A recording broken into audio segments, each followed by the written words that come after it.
नमस्कार, आप देख रहे हैं the boss news. Simri Bakhtiyarpur नगर परिषद क्षेत्र में लगाई गई डेकोरेटिव और तिरंगा लाइटों को लेकर पिछले कुछ समय से तरह तरह की चर्चाएं और सवाल सामने आ रहे हैं। कुछ लोगों का आरोप है कि नगर परिषद में लगाई गई कई लाइटें बार बार खराब हो रही है और उनकी गुणवत्ता अपेक्षित स्तर की नहीं है।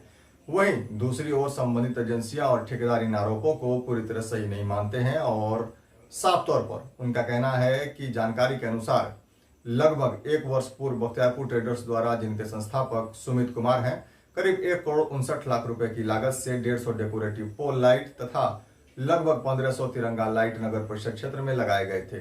इस कार्य में 1 वर्ष का मेंटेनेंस भी शामिल है। अनुबंध के अनुसार यदि इस अवधि में कोई भी लाइट खराब होती है तो उसे संबंधित एजेंसियों के द्वारा ठीक किया जाना है। आवश्यकता होने पर बदला जाना भी है। प्रति डेकोरेटिव पोल की लागत लगभग 32,000 रुपए बताई जाती है। वहीं दूसरी ओर ईशान ट्रेडर्स के संस्थापक नीरज कुमार के द्वारा लगभग 400 डेकोरेटिव पोल लगाए गए। इस परियोजना की लागत करीब 1,65,60,000 रुपए बताई गई है। इस कार्य में भी 1 वर्ष का मेंटेनेंस शामिल है और तकरीबन खराबी आने पर उसे बिना अतिरिक्त शुल्क के दुरुस्त करने का प्रावधान है। प्रति पोल की लागत तकरीबन 41,400 रुपए बताई जाती है। नगर परिषद क्षेत्र में दोनों एजेंसियों द्वारा कुल मिलाकर लगभग 2,050 लाइटें लगाई गई हैं, जबकि नगर परिषद में कुल 28 वार्ड शामिल हैं। लाइटों की गुणवत्ता को लेकर उठ रहे सवालों के बीच द बॉस न्यूज ने दोनों एजेंसियों के संचालकों से बातचीत की और उनका कहना है कि अधिकांश डेकोरेटिव लाइटें सामान्य रूप से कार्य कर रही है और जहां भी शिकायतें प्राप्त हो रही है वहां मरम्मत और रखरखाव का कार्य लगातार कराया जा रहा है।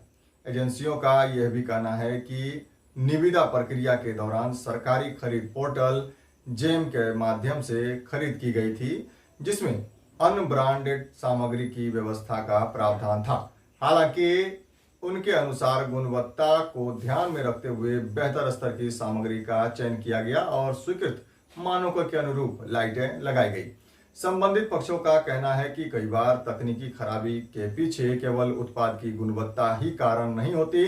कुछ स्थानों पर लाइटें का एडेप्टर काट दिए जाने, तार खींच दिए जाने या विद्युत उपकरणों से छेड़छाड़ की शिकायतें भी सामने आती रही है। इसके अलावा बारिश और मौसम संबंधित कारणों के तारों एवं कनेक्शन पॉइंट पर परत जम जाने के कारण भी कई बार लाइटों के संचालन में बाधा उत्पन्न होती है।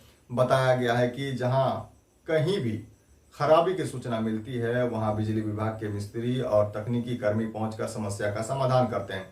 कई बार मरम्मत कार्यों के लिए शटडाउन लेना पड़ता है, जिससे प्रक्रिया में समय लग सकता है। भीषण गर्मी और कार्यभार के कारण भी कुछ मामलों में देरी होने की बात सामने आती है। हालांकि स्थानीय लोगों का एक वर्ग यह भी मांग कर रहा है कि नगर परिषद समय समय पर लाइटों की स्थिति की समीक्षा करे और जहां भी समस्या हो उसका त्वरित समाधान सुनिश्चित किया जाए, ताकि करोड़ों रुपए की लागत से स्थापित ये व्यवस्था पूरी क्षमता के साथ कार्य करती रहे।